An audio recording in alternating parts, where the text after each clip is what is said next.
ಅಧಿಕಾರಿಗೆ ಹೇಳಿ ಧಿಕ್ಕಾರ. ಬೇಕು ನ್ಯಾಯ ಬೇಕು, ಬೇಕೇ ಬೇಕು, ನ್ಯಾಯ ಬೇಕು, ಕಳ್ಳ ಅಧಿಕಾರಿಗೆ ಹೇಳಿ ಧಿಕ್ಕಾರ.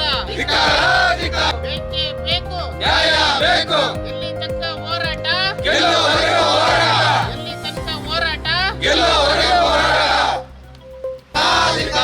ದಲಿತ ವಿರೋಧಿ ತಹಶೀಲ್ದಾರಿಗೆ, ದಲಿತ ವಿರೋಧಿ ತಹಶೀಲ್ದಾರಿಗೆ, ಎಸಿ ಆದೇಶ ಉಲ್ಲಂಘನೆ ಮಾಡಿರುವ ಅಧಿಕಾರಿಗಳಿಗೆ, ಎಸಿ ಅಧಿಕಾರ ಉಲ್ಲಂಘನೆ ಮಾಡಿರುವ ತಹಶೀಲ್ದಾರಿಗೆ ಜಿ ರಮೇಶ್ ಅವರನ್ನು ಕೂಡಲೇ ಬಂಧಿಸಿ, ಕೂಡಲೇ ಬಂಧಿಸಿ. ದಲಿತ ವಿರೋಧಿ ಜಿ ರಮೇಶ್ಗೆ ಹೇಳಿ ಧಿಕ್ಕಾರ. ರಮೇಶ್ ಜೊತೆ ಕೈ ಜೋಡಿಸಿರುವ ತರೀಕೆರೆ ತಹಶೀಲ್ದಾರ್ಗೆ ಧಿಕ್ಕಾರ.